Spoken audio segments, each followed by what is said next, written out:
Latina show. Hosted by IDM.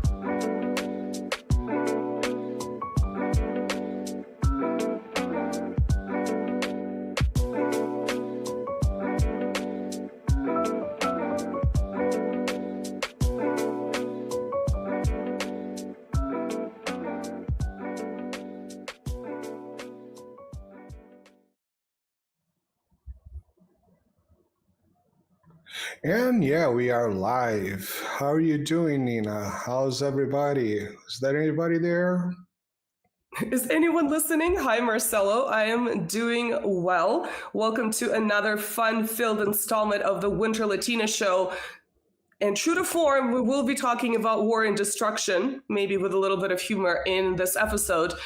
Specifically, we wanted to bring back one of our first and favorite guests, whom we've had on a number of times, the Serbian-American journalist, columnist, and historian Nebojsa Malic, who is based in Serbia, of which some of us are a little bit envious.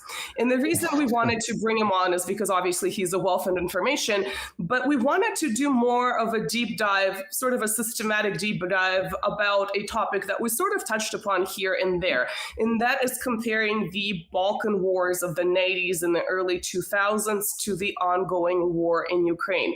What things are similar, what things are different. This is what we want to talk about today. So Marcelo, let's bring Nebojsa on.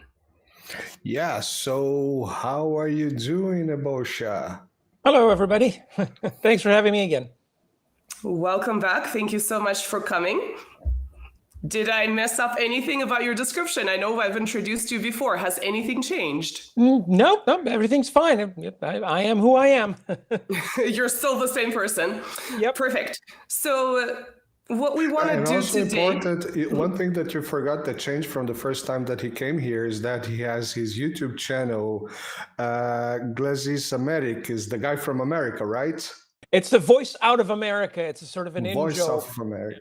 All right. I'm sort of like an America explainer for the Serbian audience here because I've lived so long in the States, 28 years, and the name is sort of a joke, sort of a parody of Voice of America, but it's also a parody of this Serbian opposition party that my friend started.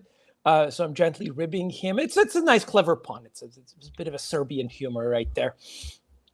Well, very, very good. I don't have access to this link, so please drop me a line and I'll link it to this YouTube. So is it in two languages? It is in Serbian only for now.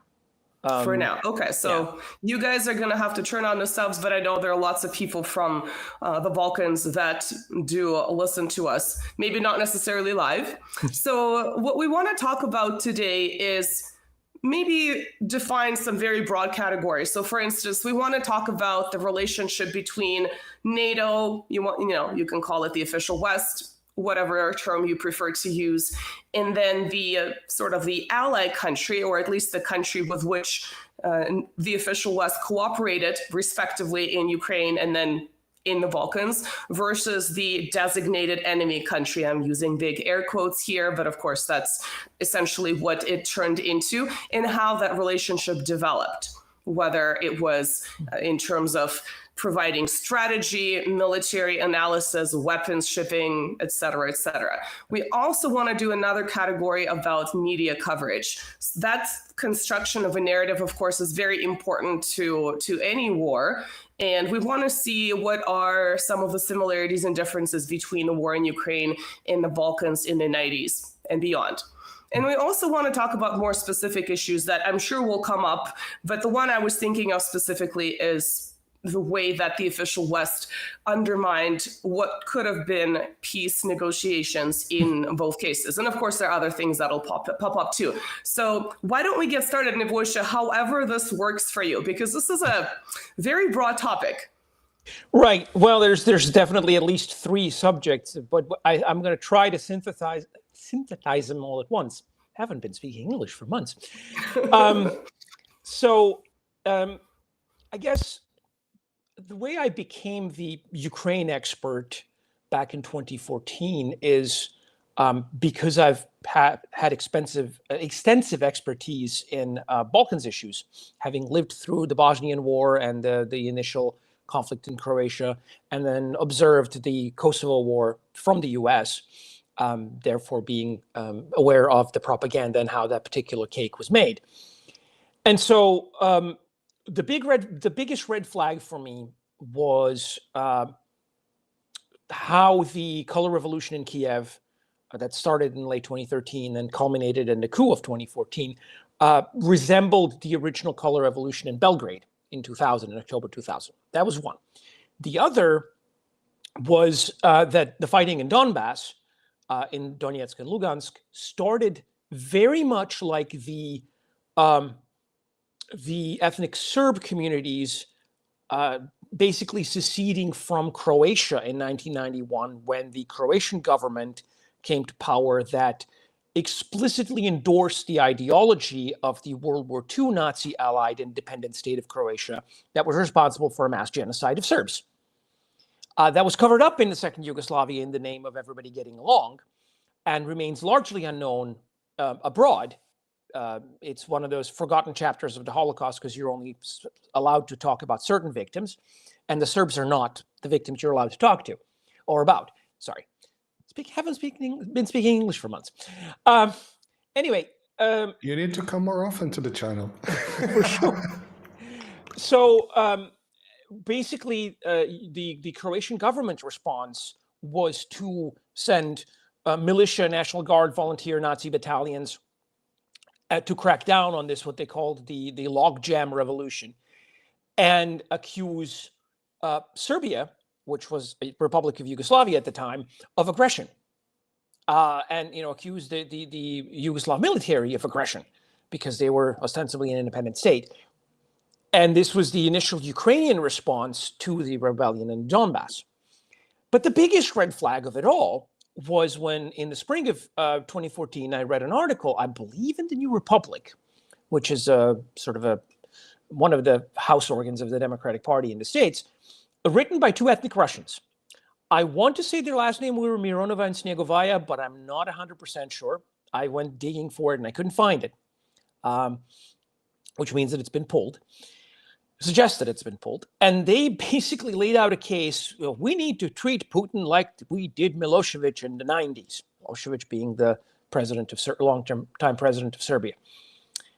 And they explained how, sanctions, war crimes trials and all stuff. I'm like, you guys are literally trying to run the script that didn't work the first time, that you think worked because you've retconned reality in your minds, and you're going to try to run it on Russia, which is infinitely bigger, more powerful, economically, politically, militarily, diplomatically, and you're infinitely weaker than you were 15 years prior. This is not going to go well. Well, lo and behold, that's precisely what they ended up doing. If you look at the accusations leveled against Russia in terms of the conflict in Ukraine, they are literally carbon copies of what the U.S. and its allies were doing in the 90s regarding Serbia and the Serbs. Putin has been demonized the same way as Milosevic. Russia has been accused of invading, annexing, blah blah blah. If it's the Donbass militias, those are really Russian proxy forces. Russia's really behind this. And then when actual Russian troops cross the border, this is an illegal invasion that's not done. Except it's when NATO does it, it's different. And so that's obviously one parallel. The other, as you mentioned, is the propaganda narrative, which, again, these two framed in such terms. But when you take a step back and you notice the tactical propaganda in terms of, again, let's use a blatant example. Last March, so a year and a half ago, the so-called International Criminal Court in The Hague, which was based on the ad hoc tribunal that the U.S. invented to put the Serbs on trial, literally. They charged Putin with unlawful deportations or an unlawful settlement or some such idiocy for evacuating civilians from the war zone, specifically children. They're like, they're stealing the children. I believe the German foreign minister made a complete posterior out of herself at the UN by trying to and mangling that quote. And so this is the same tactic that was used first in Bosnia, against the Bosnian Serb leadership, when the U.S. decided that they don't want to negotiate with Radovan Karadzic and General Ratko Mladic. They just had them charged for war crimes because they controlled that court. They funded it, they staffed it. The court would do whatever they wanted. And then in 1999, 4 years later, the 95 plot against Karadzic and Mladic was to force Milosevic to negotiate on their behalf. So imagine, for instance, if the ICC had charged the leaders of Donetsk and Lugansk and then forced Putin to negotiate on their behalf, so the US could say, well, you see, we told you it was Putin all along. That would have been a ploy, let's say, in 2015, had it not been for Minsk.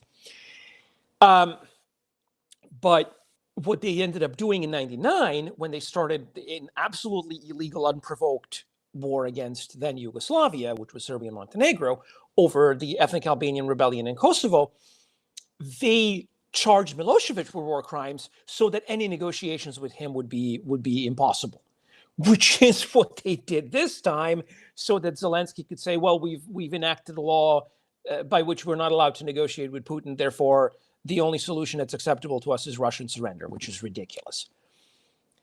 So those are obvious parallels right there. Another one is your everyday tactical propaganda that focuses on emotional pain and suffering. So having civilians get killed in Bosnia and later on in Kosovo, it was there was this whole genre of false flags whereby you'd have a military unit either situate next to a civilian building or neighborhood, fire off a couple of shots and then leave. And the return fire, because, let's say they didn't have drones back then, the return fire comes down on that location and, of course, peppers the civilians. And, oh, my God, they're killing us. And, of course, CNN is very conveniently parked there deliberately to record not the outgoing fire, but the incoming fire. That's one. The other tactic is to simply shell your own civilians. And there's tons of examples in UN reports, classified UN reports that were since declassified, of the side in the conflict that basically wanted to provoke international intervention as its main strategy. Shelling its own civilians, plastering it all over the world media, and then having these PR agencies appeal to the Western public going, oh, they're genociding us. Please, you must intervene to stop the butchers. We're victims of aggression. Please help us. And this was all over the airwaves in the early 90s because television was a thing. And this was before the internet and social media. And you had no alternative voices coming in. And the Serbs were obviously banned, sanctioned, if you will, literally, and not allowed to present their side of the story. And so obviously, all of these Western reporters, they literally could not stage out of Serbia or Serbian areas because of the sanctions. So they had to stage out of like Croatia or Bosnia, where obviously their local guides would give them their version of the story. And even if you wanted to be impartial, and they didn't, you would have wrong information or biased information from the get-go. What are we seeing today? We're seeing Western reporters staging out of Ukraine, embedded with Ukrainian units, telling the Ukrainian side of the story and uncritically quoting the Ukrainian government statements, defense ministry estimates that are just as fantastical as that famous Steiner attack scene in the bunker. And then wondering, wait, but we thought our Ukraine is supposed to be winning this thing, and all of a sudden the entire front is collapsing. What's going on? Again, but this is because Russia is in Serbia, and these things are qualitatively, quantitatively different. And it's been, 20, 30 years, and you can't run the same script twice. I mean, Hollywood's trying to do that with shows now, and they're failing miserably. Whatever possessed the State Department and the Pentagon to think that this same approach would be a good idea. Do you think social media is one of the game changers, specifically, for instance, when you talk about human shields or shelling your own civilians? I'm thinking of the example of something like Kramatorsk in Donbass, right? That was, or I guess still is, controlled by Ukraine, although initially was a breakaway city, or using human shields in somewhere like Mariupol. Are you thinking that because there's sort of more information coming from people running around with their cell phones, despite the fact that there are certain sanctions, for better or for worse, about covering the other side. That information is still coming through in the Ukrainian situation. Absolutely. I mean, going as far back as, let's say, Syria in the early 2011 onwards, there's been, so the amount of time between a narrative being floated in the Western television and it being conclusively debunked, in the case of Bosnia, it was about 10 years. The war in Bosnia ended in late 1995, and it wasn't until 2005 that the final, let's say, authoritative estimate, backed up with some evidence of the actual death toll of the war, came through. I was accidentally involved in pushing for its release as a blogger. It's a long story for another time, but basically for 10 years, all of these Western media outlets were talking about 250, 350,000 dead. And in the end, it ended up, that number ended up being like 99,000 on all sides. So less than 100,000 overall. It was a drastic difference, but and everybody pretended they never exaggerated. It was never different. They just completely retconned the whole thing and played stupid. Now that was 10 years. In case of Syria, that shrank to like a year or maybe 6 months. And in case of Ukraine, we're getting to like days, maybe hours even, because again, drone cameras, social media, you can't silence every cell phone, you can't cut the signal, much as they try. I mean, obviously, people's accounts are getting censored. The State Department is going around censoring all Russian media because they're like, oh, well, they're the reason that nobody supports Ukraine. Sorry, Jimmy Rubin, it's not 1999 anymore. You might be reliving your glorious youth when you were Christiane Amanpour's husband, and the entire world was listening to whatever you had to say on a daily basis from the State Department, because you had CNN and therefore everybody had to watch it. It's different now. It's been 25 years. The world isn't the same anymore, and it's not RT, it's not Sputnik. It's the fact that everybody has a cell phone, and it's and they can post on TikTok, they can post on Twitter, they can post on. Okay, fine, Facebook is for boomers, but there are social media where people can post this stuff and it gets around. And so you can either try to play whack-a-mole and try to censor everything, which you're never going to succeed, or you can, have you tried not lying? No, it hasn't occurred to them. But so what impact do you think the social media disruption has on the actual course of the war? Yes, there are people who are like us who are just interested in politics and are paying attention and are plugged in. But then there's also the general population that is probably not paying attention to every single tweet, posting a video from the front lines that's really fresh. What impact is it having on the war? Well, in a way, in Ukraine? Well, in a way, because it has enabled debunking of media narratives. Unfortunately, it has also it's also been weaponized in the opposite direction. You have this entire department in Kiev that does, and of course, several NATO PSYOP centers in Estonia or wherever that are dedicated entirely to just manufacturing, cranking out fake narratives, and anything from like the Snake Island and the Ghost of Kiev and all this other stuff that just gets incessantly cranked out for public consumption. And of course, the first target is the online audience. They're little NAFO trolls, and then they go into and make their way to mainstream media outlets for your average American who believes whatever they see on TV because they're not taught. I mean, I always make a distinction. I say Americans are not stupid; they're just tremendously ignorant because they're taught in school not to ask questions, ask wrong questions, and generally no facts whatsoever about the wider world. They're taught the process, which is great, but they're not taught any sort of basis. And you need both, really. So having had an American education, I've seen. Well, I would say Canada is very similar. I mean, Canada's sort of attached, right, as a NATO ally to the north, as a little NATO ally to the north. But yeah, I would say it's kind of. I've always found it remarkable that you have the superpower. Now, granted, it's a superpower that's declining.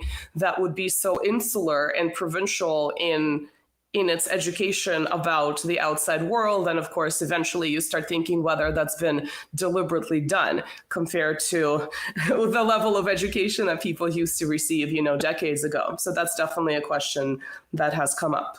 Yeah, I will never forget, there was a story, God, 15 years ago, in the early aughts, of this American missionary couple that went to Kosovo to proselytize some kind of Protestant denomination. And they're in Deceni, which was built 100 years before Christopher Columbus reached the Caribbean.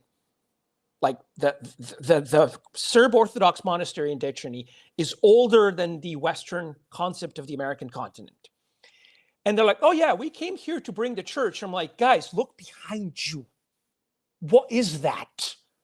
Have you no eyes? Have you no situational awareness? Not to mention that the people they came to proselytize are Muslim, and therefore, any apostasy is punishable by death. I mean, these people are just innocents abroad, as Mark Twain famously put it. But this is the kind of well-intentioned ignorance that kills both people engaged in it abroad, as well as, because the U.S. public just doesn't know anything and takes the media at face value about these things, and tends to emotionally react to propaganda techniques designed to provoke an emotional reaction. Do you think beyond these centers that are, sorry to interrupt, that are pumping out this content for consumption, primarily of the online audience, do you think it's having any kind of greater impact on the course of the war, maybe at a political level? Well, or even a geopolitical level internationally? Well, the fact that you have debunking of these narratives in real time, and that there is, there is a variety of open source intelligence sites out there, and not just the Western agents ones, that, there is a robust discussion, that there are alternative viewpoints, there are people who are allowed to question this allowed to question this. That's such an American thing to say. But who do question these narratives, and you've got the Indians, you've got the Chinese, you've got various media in Africa, you've got media in Latin America. Everybody sort of realized after the 90s that one of the reasons the US and the collective West are ruling the world is not their military might, it's their propaganda domination. It's the ability to shape narratives. So everybody's trying to get in on the narrative battlefield. It's logical. And so you've got this democratization of narratives now, which is what makes it much more difficult for the U.S. government to do what it did in the 1990s. But they're doing it anyway because they know no other way. So do you think it's kind of an ideological delusion, kind of buying your own VS, that it worked, in their opinion, the first time in the Balkans, therefore it'll work this time around? Or is it more cynical than this at this point? I think it's pretty clear the way the war in Ukraine is going, but nonetheless, all kinds of effort is being put into extending it by any and every means necessary. Well, it could be. I try not to attribute to malice what can be explained by incompetence, but you really have to be galactically incompetent to try to run the same script on a completely different situation. And yet that's what they did. That's what they said they would do. And here's the thing, though. You say that it's obvious how the war in Ukraine is going. It might be obvious to you and me and Marcelo because we're looking at these sources. We're actually checking information from the front lines. We see where the front lines have moved. We see the videos of exploding equipment that have been authenticated. We see the lists that have been backed up by evidence. And we're concluding that, Ukraine lost, 3 NATO-equipped armies in the space of 3 years, and they don't have enough for a fourth. And if they do put a fourth together, it will be the shadow of its original self. Sort of like the quality of troops Napoleon had at Waterloo, as opposed to the quality of troops he marched into Russia with. But here's the Pentagon saying, "Oh no! This is the same Grand Armée that won the battle at Austerlitz. Everything is the same. Nothing's changed. The numbers say this." These are the same people who can't actually pass an audit, but never mind. And who claim that the Abrams was the best tank in the world. Oops, and so on and so forth. But again, they trying to question these priors is heresy. And they're hobbled by their ideology, their faith, so to speak. They're not allowed to ask these questions, and so they because they're not allowed to ask these questions, they just have to repeat the doctrine. It leads them into what we consider mistakes, but from their perspective, it's not a mistake. They're doing exactly what they're supposed to. because otherwise Yeah, they'll get again, I punished. guess I have Just a more not cynical enough. perspective. Pardon? Ju- Not enough.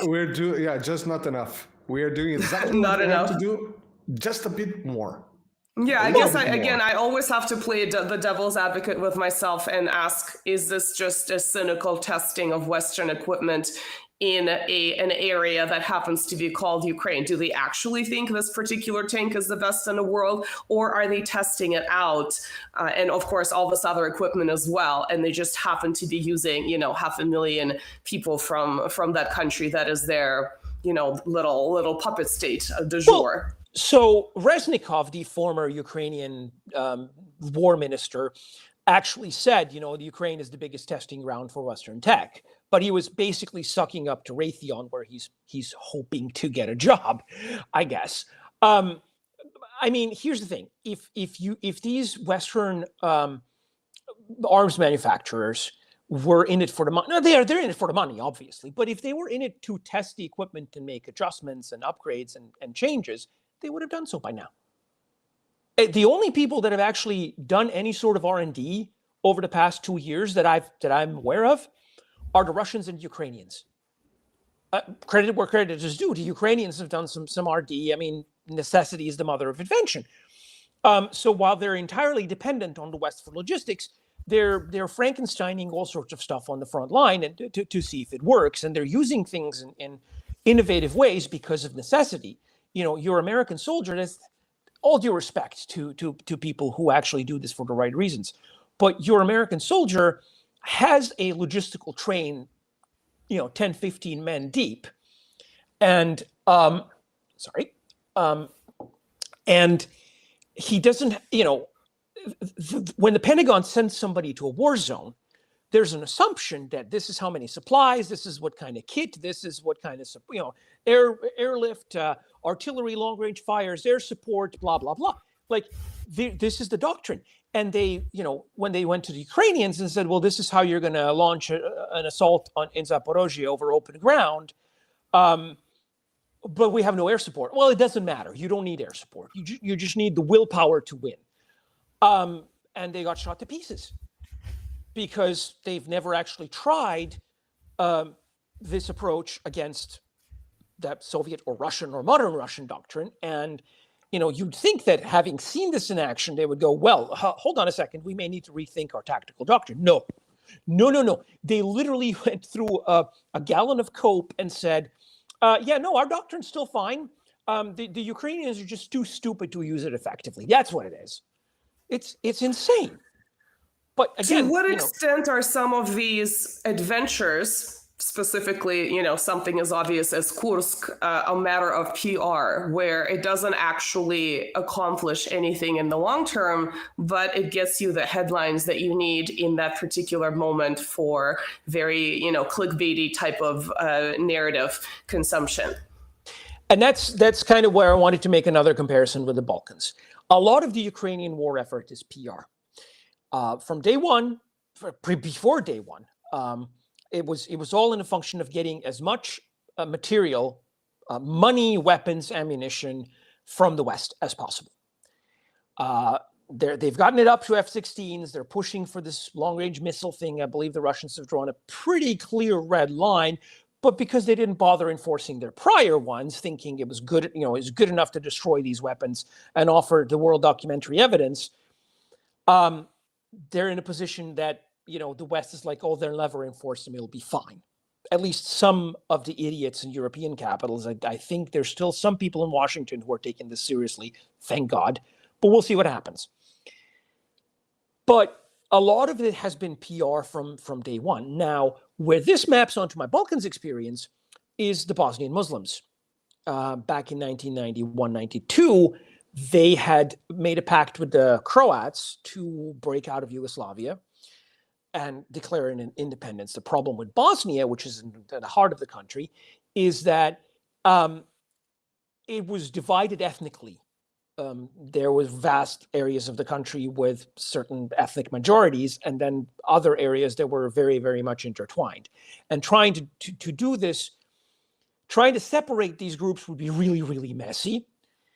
This is not sort of a dimension that we're dealing with in Ukraine. These people are a lot more alike than they're different, and notwithstanding the Banderite ideology. But in Bosnia specifically, these were the people who spoke the same language. They just had different religions and had sided with different conquerors or opposed the different conquerors at any given time.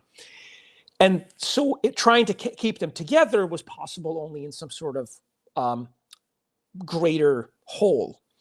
On their own, it wouldn't work at all because nobody had a clear majority. And so the Muslims, their whole idea was, well, we're the largest bloc, so we're just going to pretend we're the majority. We're going to treat these other groups as second-class citizens or minorities, and we're just going to get recognized by the Americans. And if anybody fights us, we're going to invoke the Kuwaiti precedent, because that was the most recent thing, the 1991 Gulf War. We're going to hire the same PR company that hired the daughter of the Kuwaiti ambassador to tell U.S. Congress about incubator babies. That was a complete lie. And we're basically going to claim that we're victims of genocide, have this PR agency go to the American Jewish groups and tell them this is World War II all over again. And one of these PR executives literally gave an interview to a French magazine in 93, 94 and said, the biggest coup in my career was persuading these Jewish groups that the factions that were actual Nazis in World War II were now victims of Nazi Serbs who were actually victims of Nazis in World War II. Like the complete reversal of everything. But he pulled it off because that was the narrative, because the American public didn't know anything about World War II in Yugoslavia. And so it was possible for these things to be done, especially since the other side was completely silenced. And this this kind of, let's get somebody else to fight the war for us was part and parcel of the Bosnian Muslim strategy. It horribly backfired because by the time the Americans actually got involved openly in 1995, they had their own agenda. They had actually torpedoed 3 peace proposals, starting with the one before the war and then 2 during, maybe even 4 if you count this one separately, so they could eventually be the white knight that solves this right in time for the American election to give Bill Clinton the foreign policy victory. It was very, very cynical. And the primary objective of this whole thing wasn't even to help Bosnia as such. Very few people actually gave a damn about Bosnia. The overarching objective was to reestablish control over Europe, Western Europe, sort of reinvent NATO as the dominant alliance, sideline the UN, create the American empire in essence, while at the same time, and Bill Clinton is the one who actually articulated this, tell the Muslim world, oh, no, forget the Gulf War, we're actually on your side and we don't hate you. Look, we're helping you, we're protecting you from genocide. That backfired because the Muslim world only got the first part of the message, because in order to humiliate Europe and position themselves as the white knights, the American media and the politicians basically spent 3 years going, there's a genocide of Muslims by evil Serbs and Europe is not doing anything to prevent it. Somebody must do something. And they then presented themselves as somebody who did that something. The problem with this is that part of propaganda didn't reach. It inspired all these jihadists around the world that were in Afghanistan at the time and later in Chechnya to say, oh, look, there's a genocide in Bosnia and the West isn't doing anything to stop it, therefore 9/11. It's like the biggest blowback in history of blowbacks when you think about it. But obviously nobody's been demoted or punished or lost their job for this, and now they're doing it again. Probably promoted. Yeah. A lot of these people in the State Department in the 90s are actually back again because, there's no bench. Recycling, right? There's cases in which recycling is bad, folks, and policy is one of them. But so let's just zoom up to Ukraine. Ukraine isn't quite doing the same thing because they're the ones who are the proxies. So they're not saying, oh, NATO is going to fight the war for us. They're just saying, oh, NATO needs to arm us. Give us all the weapons. We'll do all the fighting. That, actually, is the approach of Croatia from 1995. Because I mentioned earlier the Serb rebellion against the Croatian separatists in 1991, who basically embraced this World War II ideology that had Serbs massacred wholesale, and they actually started mass extermination before the Nazis started mass extermination of Jews. Long before the first death camp was built, long before the Wannsee Conference. This was almost a year before. Just a point of order. Anyway, so the Serbs rebelled against the Croatian government. They won sort of the first round, and the UN troops were sent in to set up this, armistice zone, much like the Minsk Agreement, let's say, in Donbass. And then what happened was Croatia made a deal with the US where they would hire these American instructors that would train their troops and equip their troops and smuggle in ammunition from places like Iran. Yes, Iran. The US and Iran were working hand in hand to arm Croatia in the 90s. And then in August of 1995, when the timing was judged right, the Croatians unleashed this massive offensive in coordination with Americans, or both air power and intelligence, which again, Ukrainians are using, to essentially destroy this Serbian enclave and enter Bosnia afterwards. And there's an exchange in Richard Holbrooke's memoirs, Richard Holbrooke being the US diplomat who negotiated the Bosnian peace treaty, where he's saying how he and this colleague of his were in Zagreb with President Tudjman discussing the stuff. And Holbrooke was saying, oh, but, the optics look bad, massacring civilians. Can you be nicer about this? And the colleague, Robert Fraser, hands him a note that says, and I'm quoting from memory, Dick, we hired these guys to be our junkyard dogs. Now is not the time to be squeamish. Yeah. This same Fraser takes a spill from this mountain road in Bosnia in his armored car and gets killed. Something Holbrooke completely baselessly blamed on the Serbs. But Holbrooke is arrogant enough to reveal this in his memoirs because he thinks that's fine. And so you fast forward to 2014, and you have Yuri Lutsenko, who is Poroshenko's advisor at the time, and he would later become the prosecutor general to replace the guy that Biden had fired, infamously, and when he talked about it in that Brookings clip. And Lutsenko, meaning that Lutsenko was obviously vetted by the Americans, right? So Lutsenko makes a proposal in this Ukrainian newspaper in 2014 and says, now is not the time to fight. Now is the time to be like Croatia, build up our armed forces, and then when the time is right, sweep the separatists off the map in one fell swoop like Operation Storm. Again, quoting from memory, paraphrasing from, retranslated stuff. But he's literally saying, let's follow the Croatian example. Let's follow the Croatian playbook. And this was almost, 10 years to the day.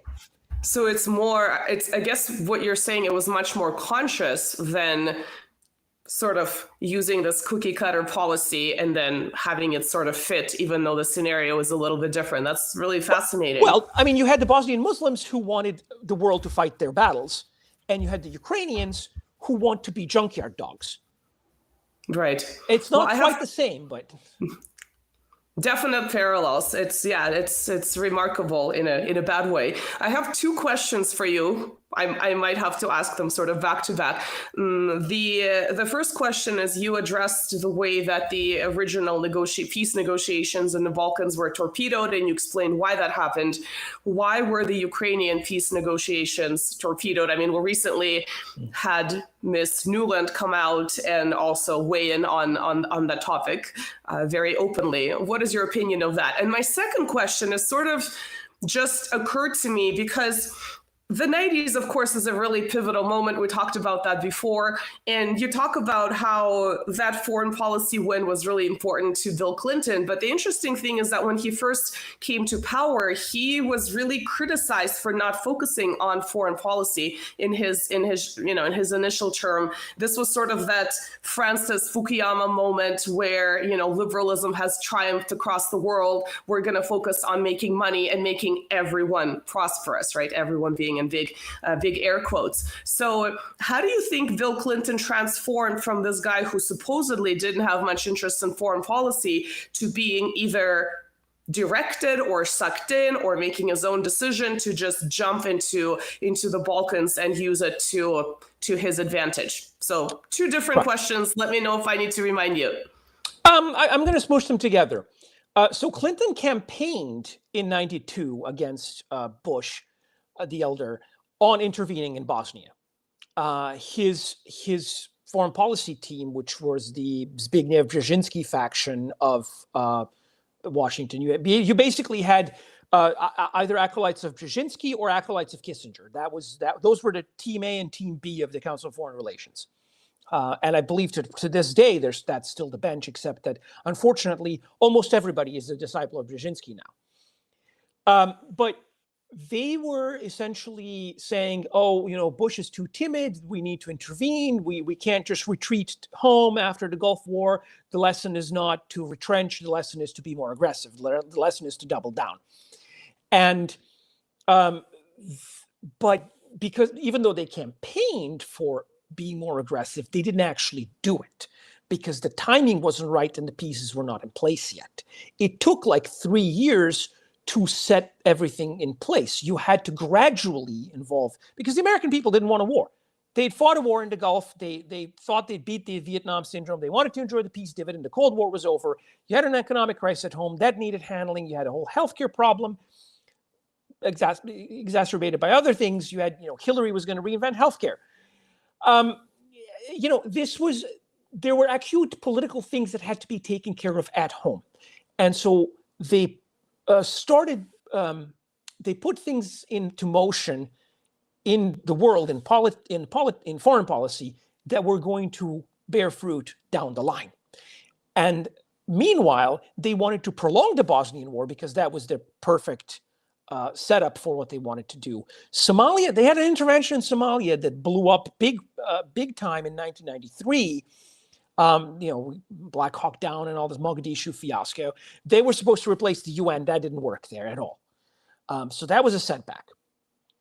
But meanwhile, here they are in Bosnia. First of all, the American ambassador to Yugoslavia, Warren Zimmerman, visited Bosnia in March of 1992. It was still part of Yugoslavia. It was still part of his purview. And the three ethnic parties that had won the election and had sort of formed a government and had reached a tentative deal on how to have an independent Bosnian state, because that was a huge compromise for some. Basically, the Croats and the Muslims wanted an independent state. The Serbs wanted to stay in Yugoslavia. The Serbs accepted an independent state, but it was supposed to be partitioned into ethnic provinces. And these ethnic provinces were supposed to be sort of a jigsaw puzzle. And they were not supposed to be contiguous, and they had limited authority, but it was supposed to be sort of a Swiss solution. They even called them cantons. And this was known as the Cudillero Plan after the Portuguese foreign minister, I believe, or the prime minister who had proposed it. And they actually signed it. They actually signed the damn thing in Lisbon in early March. And then Zimmerman comes to Sarajevo and meets with Izetbegovic, the Bosnian Muslim leader, and literally says, if you don't like it, why sign it? This is the April Glaspie moment with Saddam Hussein before the invasion of Kuwait. We have no interest in your Arab quarrels. And 6 months later, they invade Kuwait. Because Boris Johnson moment. Right. So I'm building up to this. So Izetbegovic reneges on the Lisbon Agreement. Bosnia erupts into war. The first peace plan that the UN and the EU proposed, because they had this whole peace conference that they were trying to do, the so-called Vance-Owen plan, also envisions ethnic provinces. This time the map is slightly different. And almost everybody says yes. The Serbs reject it, but by that point, the Muslims have rejected it as well, which is sort of goes unmentioned. Why? Because the Americans told them not to. The Americans were like, yeah, no, if you don't like it, don't sign it. We don't like it, don't do it. So Vance, the former U.S. Secretary of State under Nixon, he's hurt by this betrayal of the Clinton administration, and he resigns. He's replaced by Thorvald Stoltenberg, the father of the current NATO NPC. And I know, small world. And the Owen-Stoltenberg plan next year is essentially a variation of this with different maps. That too gets rejected by the Muslims this time because the US tells them to. And, there's this peace conference on this British aircraft carrier back when the British still had aircraft carriers. And everybody's like, yeah, do this, please. People are dying. We need to stop dying. Please just get this done. And Izetbegovic goes and says, nah, I don't like it. And the whole thing fails. And so at this point, the Americans are like, aha, now we've got it. So they completely sidelined the UN, completely sidelined the EU, and proposed something called the Contact Group, which is this ad hoc collection of countries that have self-appointed as the arbiters of the Bosnian conflict. And they come up with this proposal that doesn't work at all. Their plan is rejected, obviously, because it's designed to be rejected, because it was supposed to serve as a pretext for NATO involvement, which it did. And the only thing from that plan that actually survives to the final Dayton Agreement was their key for partition of Bosnia, which was the 51% for the Muslim Croat Federation and 49% for the Bosnian Serbs. Because that's the corporate think of this is, if we have 51%, we have ownership. It tells you exactly which mindset that came from. So, and by that point, by the point the Dayton Peace Accords are proposed, which were very, very, very much improvised, and actually Holbrooke's memoirs are a fascinating insight as to how it actually went and who played what kind of role. You read those memoirs and you realize that Milosevic was absolutely unfairly demonized all these years. And it was Holbrooke's own pen who hated Milosevic. But it was this point because, again, this is when it suited American interests. And this is when, the Clinton administration says, now we've got you. Now we can do this. Now we can put our plan in motion. Now everything is in place. They didn't really care about the Bosnian Muslims. They used them. The Muslims thought they were using Americans. The Americans knew they were using Muslims. And we have what we end up having, which is a completely dysfunctional Bosnia in which, the Muslims still think that they can, revise the results of the Dayton Peace Agreement almost 30 years after it was signed. But the U.S. has completely forgotten about it. They think it was a great victory. Now, what happened in Kiev in March and April of 2022? You have these talks in Istanbul. You've had Russian envoys speaking up about it. You've had Zelensky's envoys speaking up about it. And they're like, yeah, no, we had pretty much everything sorted out. The Russians were saying, and this I'm quoting from memory, I believe his name is David Arahamia, is Zelensky's parliamentary, like the head of the majority leader in the Rada, or however they style it. And he's like, yeah, the Russians would have stopped at these three conditions, and it would have been all over. And then he catches himself like, but we didn't trust him really to do that, because he has to say that now. But he confirmed essentially that there was a working peace proposal, and the Russians in their Bosnian Serb-style naivete pulled back troops from Kiev. And then Boris Johnson flies in, trains in, I believe. And it's like, if you sign a treaty with Putin, we're not going to, and you're going to lose all of our support. Now, Boris hasn't denied any of this.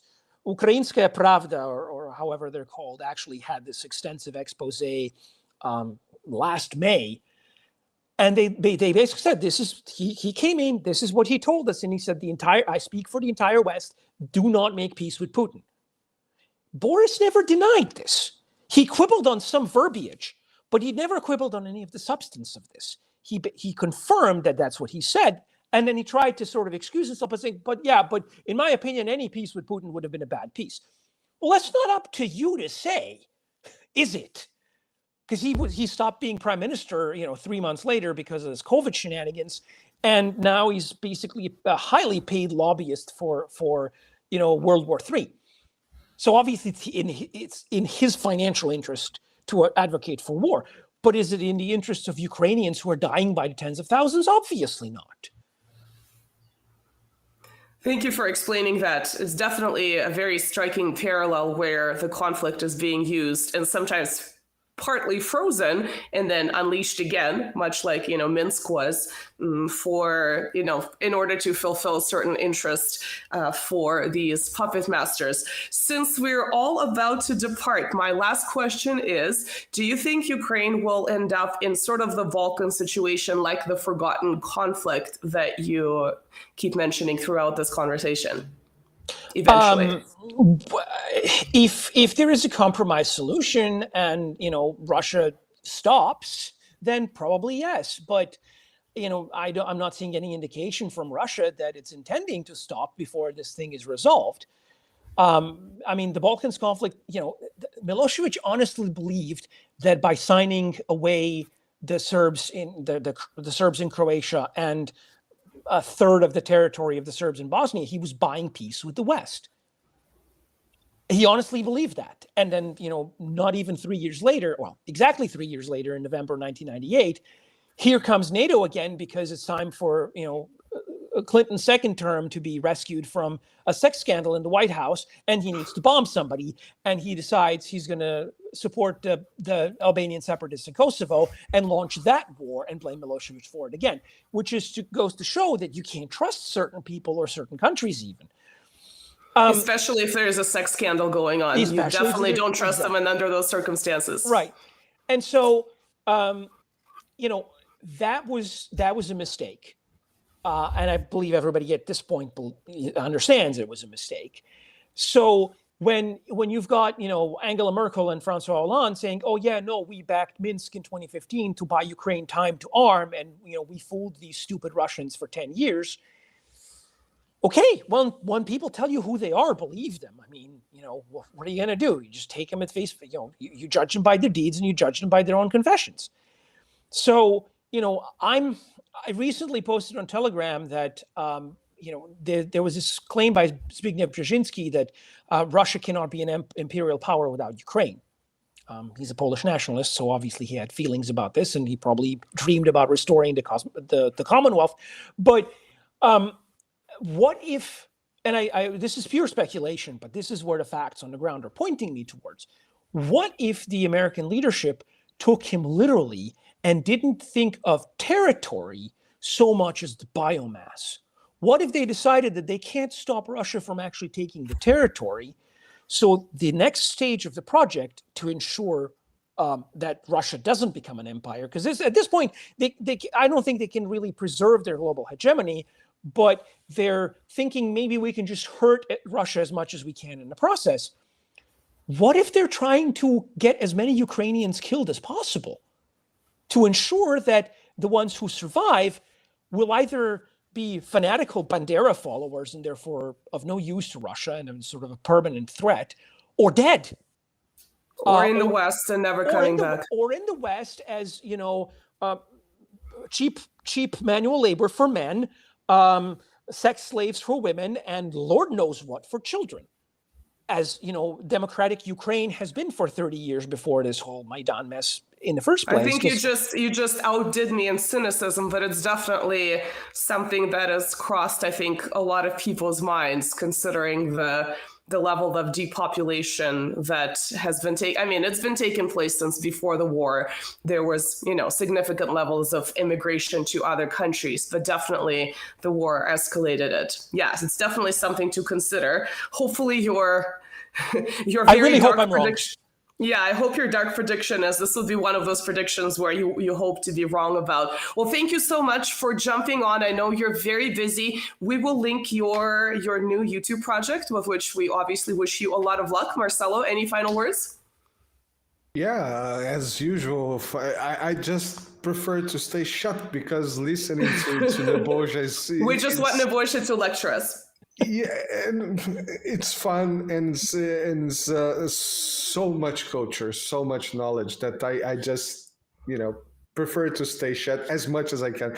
Sometimes jokes just jump out. I cannot hold myself on that. But yeah, thank you very much, Nebojsa. It's always a pleasure. We might all have to pick up Holbrook's memoirs now that you've talked about them so poignantly. I think we might have to check them out. I haven't read that particular book. Well, I never liked the man, but I think his memoirs are a great resource. Yes, absolutely. That would be my take as well. Thank you guys for tuning in. Thank you, Nebojsa, for coming on, and we will see you in the next one. Bye. Bye bye.